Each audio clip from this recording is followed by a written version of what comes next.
રાજકોટ મહાનગરપાલિકા સંચાલિત આ પ્રદ્યુમન પાર્ક ઝૂનો સેન્ટ્રલ ઝૂ ઓથોરિટી ઓફ ઇન્ડિયાના જે તે સમયના ગાઈડલાઇન અને માર્ગદર્શન મુજબ આધુનિક ઢબે વિકાસ કરવામાં આવી રહેલો છે. દર વર્ષે આપણે વન્યપ્રાણી વિનિમય હેઠળ જુદા જુદા ઝૂ ખાતેથી વન્યપ્રાણીઓ મેળવી અને ઝૂમાં અલગ અલગ નવા પ્રાણીઓના પાંજરાઓ બનાવી અને પ્રાણીઓને પ્રદર્શિત કરવામાં આવતા હોય છે. અત્યારે રાજકોટ ઝૂ ખાતે જુદી જુદી 65 પ્રજાતિઓના 590થી પણ વધારે પ્રાણી પક્ષીઓ મુલાકાતીઓ માટે પ્રદર્શિત કરવામાં આવેલા છે.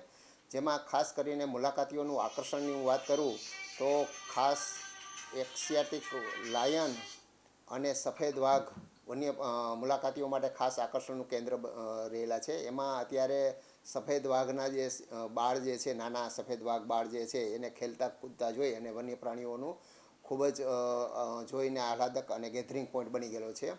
મુલાકાતીઓમાં હું સંખ્યાની વાત કરું તો છેલ્લા દિવાળીનો તહેવાર છે એટલે છેલ્લા 4 દિવસની અંદર જ 53,000થી પણ વધારે મુલાકાતીઓ જૂની મુલાકાત લઈ ચૂક્યા છે અને આ દિવાળીનો તહેવાર પૂર્ણ થતાં 60,000થી પણ વધારે મુલાકાતીઓ ઝૂ ખાતે પધારશે અને રાજકોટ મહાનગરપાલિકાને છેલ્લા 4 દિવસની અંદર જ 11-11.5 લાખની આવક થઈ ચૂકી છે.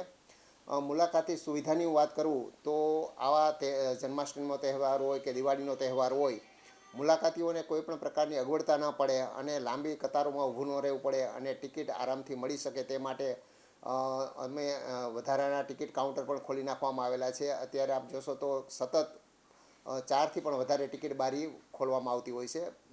વધારે ભીડ થાય તો 4ની જગ્યાએ 5, 6, 7 સુધી અમે ટિકિટ બારી ખોલતા હોય છે. એટલે ટિકિટ બારી ખાતે મુલાકાતીઓ લાઇનમાં ન ઊભું રહેવું પડે તે માટે ખાસ વ્યવસ્થા કરવામાં આવેલા છે.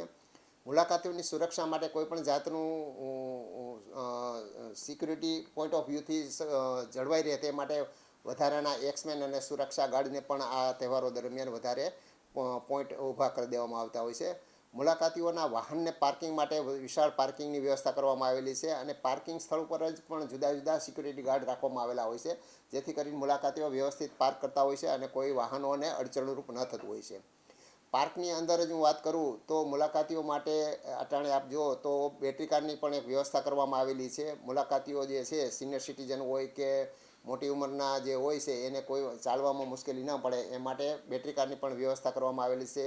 સમયાંતરે બેસવા માટે બેન્ચીસની વ્યવસ્થા કરવામાં આવેલી છે, ગાર્ડનની વ્યવસ્થા કરવામાં આવેલી છે. એટલે આમ ઓલ ઓવર જોઈએ તો મુલાકાતીઓ માટે રાજકોટ ઝૂ અત્યારે ફરવા માટેનું એક આદર્શ સ્થળ બની ચૂકેલું છે. સાહેબ, રાજકોટ મનપાને આવક કેવી થઈ હશે? છેલ્લા 4 દિવસની અંદર જ 53,000 મુલાકાતીઓ ઝૂ ખાતે પધારતા રાજકોટ મહાનગરપાલિકાને 11.5 લાખની આવક થયેલી છે. કારણ કે આમ જોઈએ તો ટિકિટના દર જે છે એ ખૂબ જ મામૂલી છે. પુખ્ત વયના માટે ફક્ત અને ફક્ત 20 રૂપિયા છે, નાના બાળકો માટે 10 રૂપિયા છે.